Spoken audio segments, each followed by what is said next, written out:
I think we'll get started.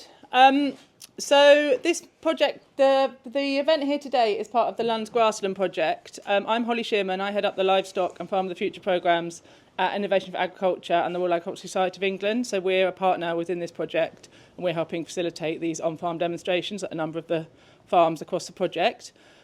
We have some resources at the back if anyone's interested in what we do, or you can sign up to our newsletter, which is completely free to sign up to, and it will show you where we're at for the rest of the year. We run study tours and demonstration events across the country. AHDB are also here today with a number of new publications, which Tom can talk to you about. Where is Tom? At the back. Oh, he's at the back. We've got Heather here too. But I shall pass over to Zoe now to give you a quick overview of the LUNZ Grasslands Project. We'll then hear from Stuart a bit about the farm. We're then going to go on the farm tour whilst it's not raining, hopefully, and then come back here and we'll hear more about the reporting from the project. So I'm from the University of the West of England in Bristol, and we are part of 5 different universities that are running the LUNZ Grassland Project. So LUNZ is land use for net zero nature and people, and it's one of 5 research projects looking at the transformation of land use to reach net zero by 2050. We are tenants of the Duchy of Cornwall.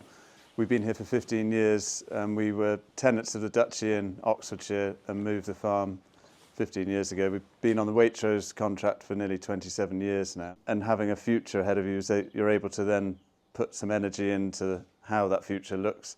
Some longer term commitments to dairy, to the young stock, the cows, and sort of the grazing and the whole farm. So the farm's changed a lot in 15 years from when we came here, and I'll talk more about that as we go out onto the farm. We milk 250 pedigree Holsteins. Numbers haven't really changed since we moved. We're 11,500 litres, milk twice a day, calve all year round. And we're sex semen and beef. So the sex semen to breed our replacements, so it's 6 or 7 heifer calves per month, the rest are beef calves. So as we go out, you'll see the new shed that we're building with a calf grant to house the calves, to take them out of the hutches in the yard. So there's a lot of focus on the welfare of the animals and the well-being of the cows, from how they're housed to how they graze, and what we've done in the grazing, on the grazing platform, and with the grazing infrastructure, and how we manage the cows at the grazing. So when we came here, it was 400 cows and a flying herd, very intensive sort of system with the cows were managed intensively, the whole farm was managed intensively. So the hedges were cut annually to about 5 feet. So when we came, we changed that with sort of 3 or 4 year cutting on hedges. So the hedges have gone from being you could see over most of the hedges to suddenly being 3 metre high, huge, great hedges, which you'll see. And why that's important is just from a carbon perspective and a biodiversity and wildlife habitat creation.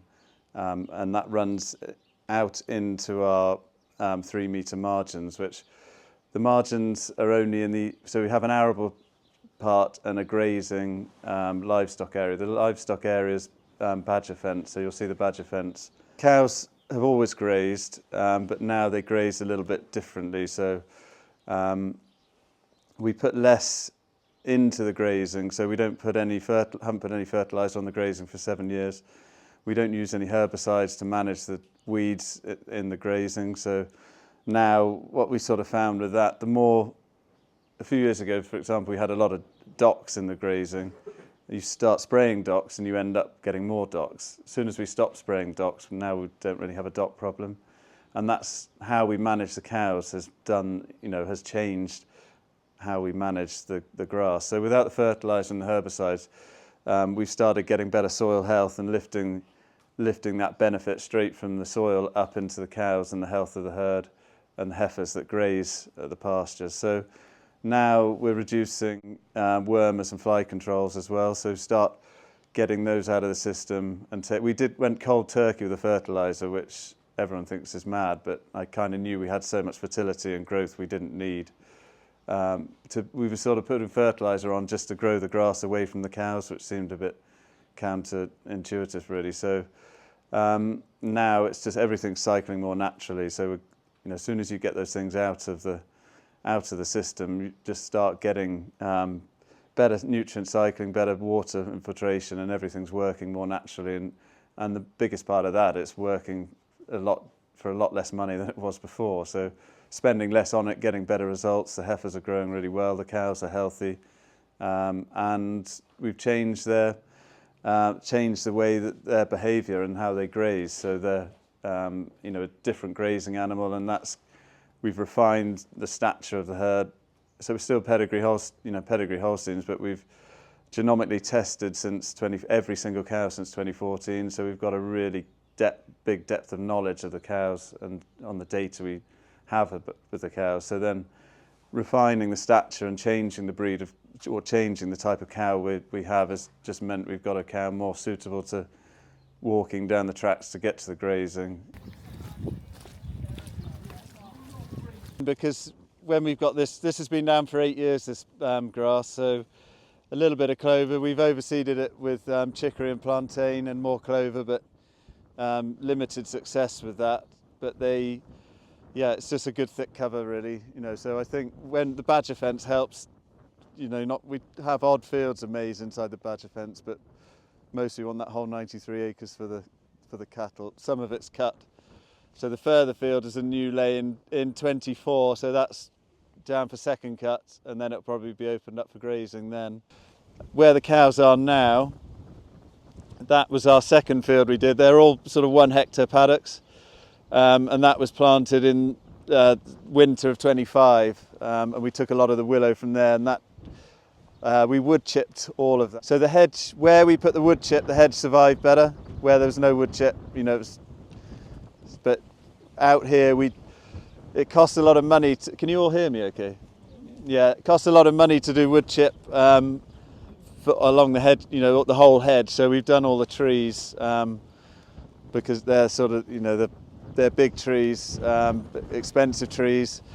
The problem with big trees is they take a lot to get them going. Few thistles, but when we came here, there wasn't a weed in sight. And when we came, I thought, oh, this is great, look how clean it is. But all that meant was it was just being sprayed every week. And, now that's a bit of a nightmare because you realise what you've lost, and trying to get that back. And the hedge, cutting the hedges after Christmas is a good part. Still very dry. The worm count out here has gone up in 3 years. So when was it 21 and 24, the worm count was up by 120%. And that's just from changing the management. A bird population here, and you go to other places, around, and the hedges were cut in September, and all that food's gone. Where are the birds going to be? They're not going to be there, are they? We've got, I'm not sure we'll get there, but the 3 metre margins that are all winter bird feed